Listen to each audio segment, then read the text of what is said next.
কাকিমা, আর একটু সহ্য করো বাবু। আমার তার সইছে না। তুমি চিত হয়ে শুয়ে পড়ো, আমি বাকি যা করার করছি। সেদিন রাতে যা হলো তা কোনো দিন ভুলব না। আমি ঋষি, এই বয়সেই প্রেমে ছ্যাঁকা খেয়ে বসেছি। উঠতি বয়সের ব্যথা ভোলাতে কিছু সহৃদয় বন্ধু এগিয়ে এসেছিল সেই সময়। তাই তাদের দৌলাতে সিনেমা দেখা শুরু হলো। সেই বয়সে সিনেমা দেখে কী অনুভূতি হয় সেটা নিশ্চয়ই বলে দিতে হবে না।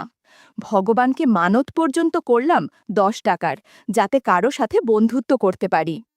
এই রকমই সমমনোভাবাপন্ন বন্ধুর সাথে একদিন একটা মেয়ের বাড়িতে গিয়ে ঢুকলাম, যে কিনা টাকা দিলেই গাড়ি চালাতে দিবে। মোটামুটি ফর্সা একটা মেয়ে পছন্দ করে তার সাথে গিয়ে ঢুকলাম তার ঘুপচি ঘরে। 100 টাকায় বায়না করলাম। আগেই টাকা নিয়ে নিল সে। তারপর সোজা গাড়ি চালাতে শুরু করলাম। এটা ছিল জীবনের প্রথম অভিজ্ঞতা। যদিও প্রথমে একটু শব্দ করছিল, তারপর দেখি পাশের ঘরে চলা একটা গানের সাথে গলা মিলিয়ে গুনগুন করছে। ভাবেছিলাম কত কিছু, কিন্তু তা আর হলো না। কোনো আনন্দই পাচ্ছিলাম না। মনে হলো 100 টাকা পুরোটাই জলে গেল। ঢিলে ঢালা হলে যা হয় আর কি। মনে মনে প্রতিজ্ঞা করলাম যে আর এ মুখো হব না। কে আর শোনে কার কথা। আরও বেশ কয়েকবার গেলাম স্বেচ্ছায়, কিন্তু সেই জিনিসও বারবার। থেকে বসে রাতের বেলা আলোচনা করছি নির্ভরযোগ্য বন্ধুদের সাথে। ধুর, এদের সাথে কোনো আনন্দ নাই। এই জন্যে লোকেরা বিয়ে করে। পাপ্পু বলল, ঘরের বউরাও কোনো সাধু না। দেখিস না, ইংলিশ মিডিয়াম কলেজে বাচ্চাদের রেখে এদিক ওদিক ঘুরতে বেরোয় মায়েরা নতুন সঙ্গীর সন্ধানে। রাজু বলল, বাপুনের মাও তো আছে একই দলে। বাপুনের মা অর্থাৎ বুলা কাকিমা আমার পাশের বাড়িতেই থাকে। ওর ছেলে বাপুন আমার বন্ধু। পাড়ায় খুব একটা মেলামেশা করে না, একটু লাজুক ছেলে। ওর মাকে আমি বুলা কাকিমা বলে ডাকি। আমি কৌতূহল আটকাতে পারলাম না। রাজুকে জিজ্ঞাসা করলাম, তুই কি করে জানিস? রাজু কোনো সঠিক উত্তর দিতে পারল না। যা বলল সবই আমার জানা।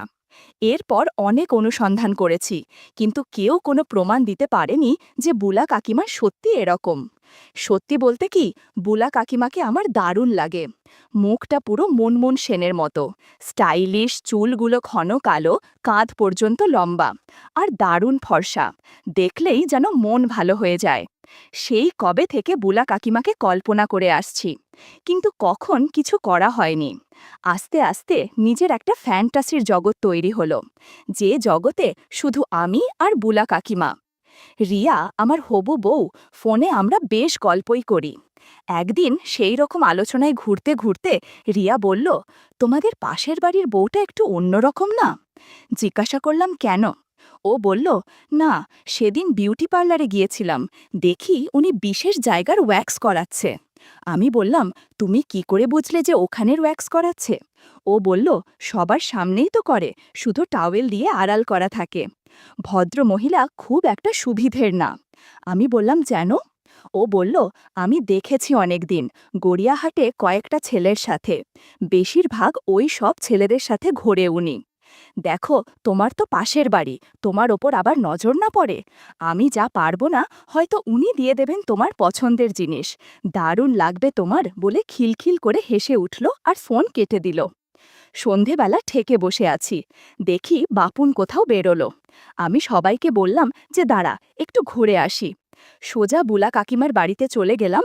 দরজায় নক করতেই বুলা কাকিমা দরজা খুলে আমাকে দেখে একটু অবাক হলো। বলল, কি রে, কি ব্যাপার? আমি বললাম, কাকিমা, বাপুর নেই? কাকিমা বলল, না, ও তো কম্পিউটার ক্লাসে গেছে।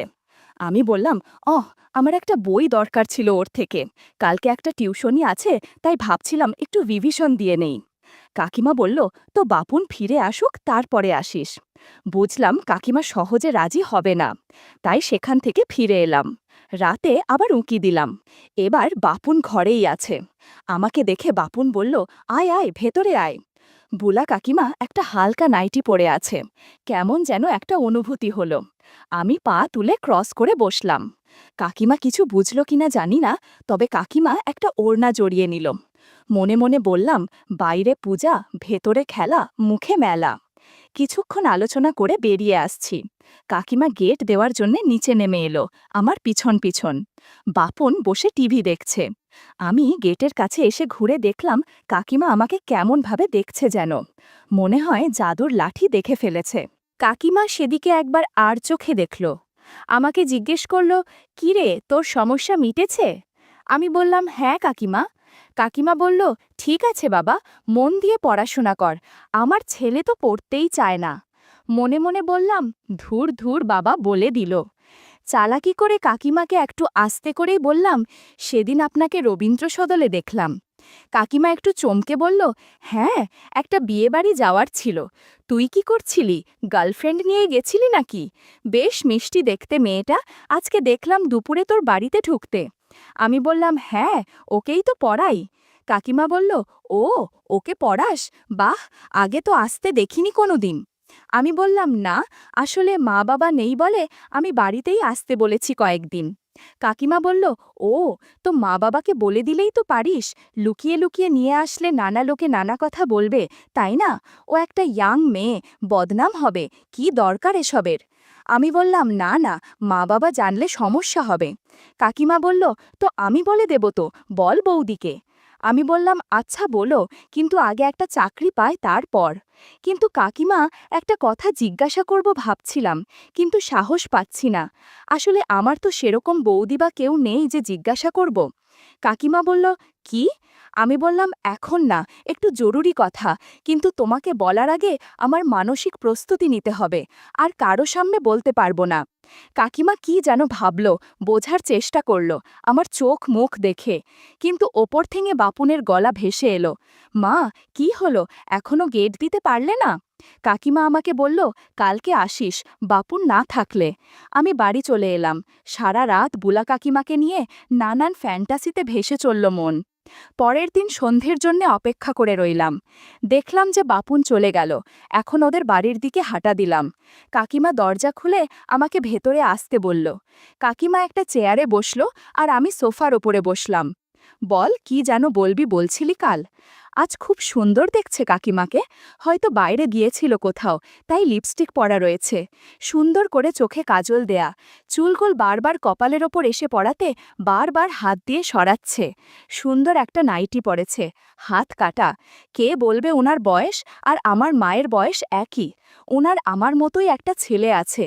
আমি আমতা আমতা করে বললাম, কি করে বলি বলে তো দিলাম, যে আপনার সাথে আলোচনা করব, কিন্তু কিভাবে বলবো বুঝতে পারছি না আসলে। আরে বলে ফেল, ভাবছিস কি এত? বুলা কাকিমা আমাকে তাড়া দিল। আমি অভিনয় করে বললাম, আসলে কাকিমা হয়েছে কি, সেদিন যে রিয়াকে আসতে দেখলে। কাকিমা বলল, কি হয়েছে বলবি তো? আমি বললাম, তুমি বলো, যে কাউকে বলবে না, তোমার ভালো না লাগলেও। কাকিমা বলল, ঠিক আছে ঠিক আছে, তুই বল, বেশি সময় নেই। আমি আর রিয়া বিদেশি বেলুন ছাড়াই আনন্দ করেছি। খুব ভয় লাগছে, কার সাথে আলোচনা করব ব্যাপারটা বুঝতে পারছিলাম না। বুলা কাকিমা একটু চুপ করে রইল, গম্ভীরভাবে। বুঝতে পারছি না, ঠিক হলো না, ভুল হলো তো? কাকিমা বলল, ওকে জিজ্ঞাসা করে নিস, ওর ডেট কবে, তাহলে বলতে পারবো। সংক্ষেপে ছেড়ে দিল আমাকে। কি করব বুঝতে পারছি না, চলে যাব না আরও আলোচনা চালাবো। আমি উঠে কাকিমার সামনে দাঁড়ালাম। ভাবছি, চলে গেলে এই শেষ, আর চান্স পাবো না, কিন্তু কি করি? কাকিমা আর চোখে আমার দিকে দেখলাম। সাহস করে বলেই ফেললাম, ওর তো অল্প বয়স, এই বয়সে কি হতে পারে? বোকা সেজে তবুও প্রসঙ্গটা চালিয়ে যাবার চেষ্টা করলাম। আসলে কাকিমা, আমি তো হোস্টেলে ছিলাম, তাই এত ধারণা নেই আমার। কাকিমা বলল, ঠিক আছে, তুই জেনে আমাকে জানাস, আমি বলে দেব, ফোন করলেই হবে, এটা বলার জন্যে লুকিয়ে আসতে হবে না। লে হালুয়া, কোনো রিয়াকশন নেই, কি হবে এবার?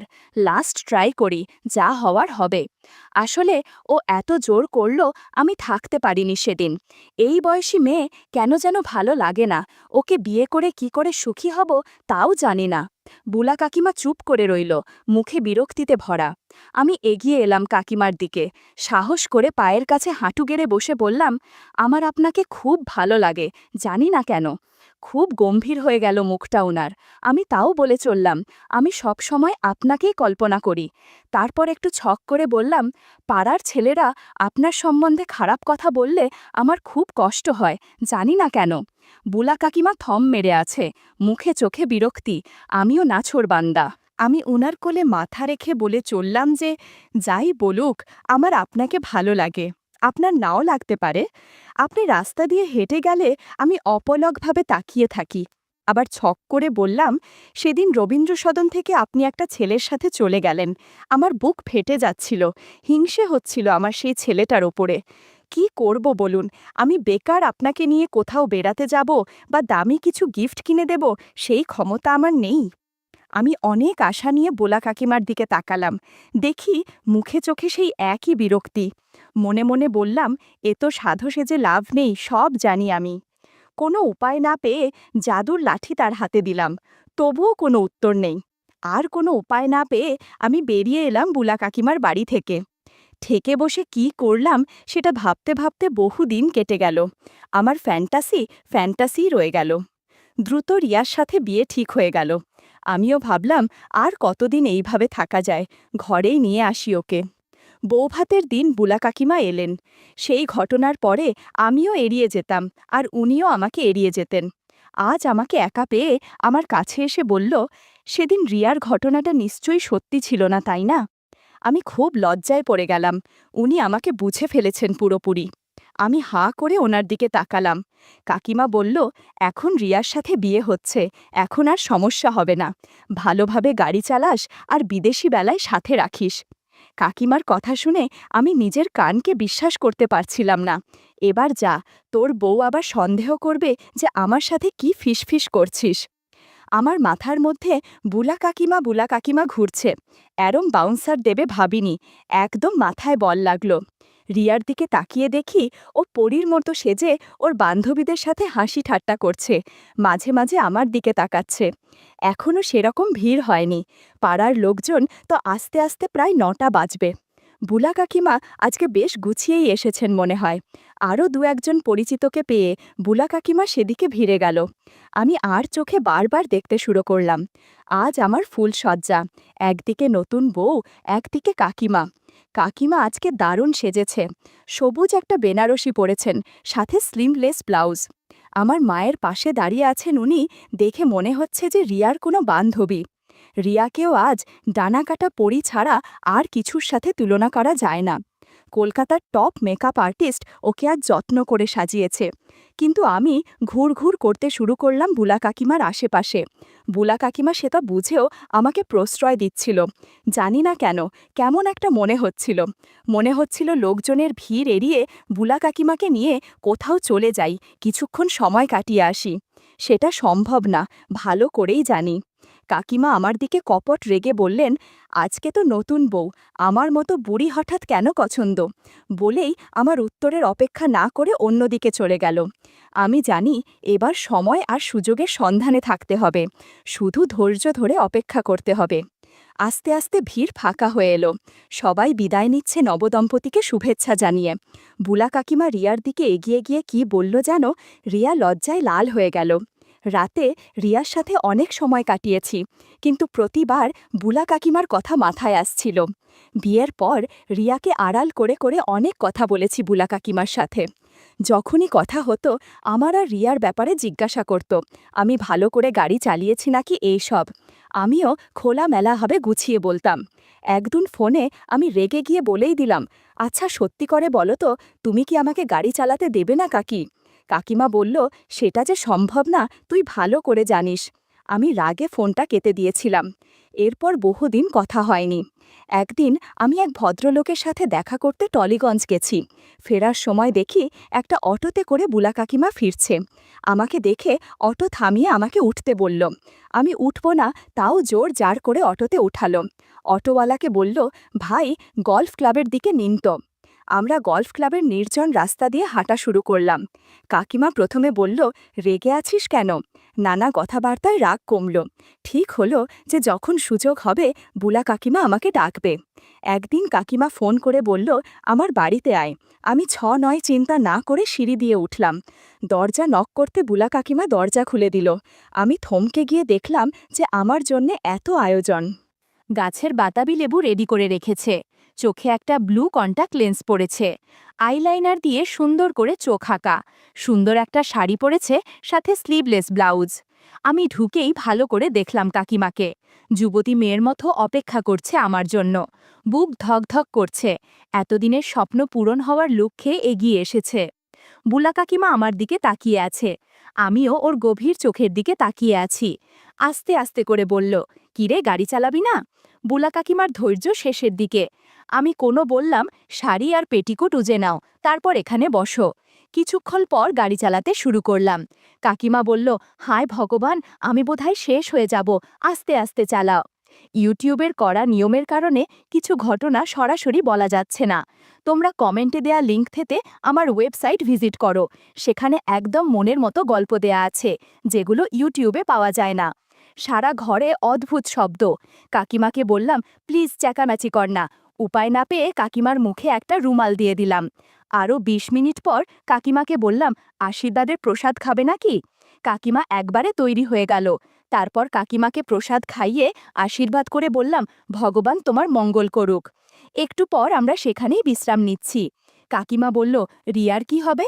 আমি বললাম, কি হবে আবার, ও আমার সাথেই থাকবে। রাতে ওর সাথে সময় কাটাবো, তুমি কোনো চিন্তা করো না, আমি তোমাকেও সময় দিব। সেদিন রবীন্দ্র সদনে ওই ছেলের সাথে কি করছিলে বলো তো? কাকিমা বলল, এতক্ষণ যা করেছি ওই ছেলের সাথে ঠিক একই কাজ করেছি। রবীন্দ্র সদনে পূর্ব দিকে একটা ফাঁকা পরিত্যক্ত বিল্ডিং আছে, ওইখানে প্রায় দিনই আমি যাই কারো না কারোর সাথে। আমি বললা, কেন, কাকাবাবু তোমাকে সময় দেয় না গো? কাকিমা বলল, তোর কাকাবাবুর কথা ভুলে যা, কাজে যায় আসে, 3 বেলা খাবার খায় আর ঘুমায়, আমার দিকে ফিরেও তাকায় না। আমারও তো কিছু দরকার, তাই না বল? তাছাড়া তোর বয়সের ছেলেদের সাথে বন্ধুত্ব করতে আমার ভালো লাগে। আজ পর্যন্ত যতজনের সাথে বন্ধুত্ব করেছি তারা সবাই তোর বয়সের। শোনো কাকিমা, আজ থেকে তুমি শুরু, আমার সাথে থাকবে, ওদের কথা ভুলে যাও। কাকিমা জাদুর লাঠি ধরে প্রতিজ্ঞা করল, এখন থেকে আমার সাথে সময় কাটাবে, আর যখন দরকার হবে তখন বাড়িতে ডেকে নিবে। সেদিনের পর থেকে আমার বউ রিয়ার পাশাপাশি কাকিমার সাথে সংসার করতে শুরু করলাম।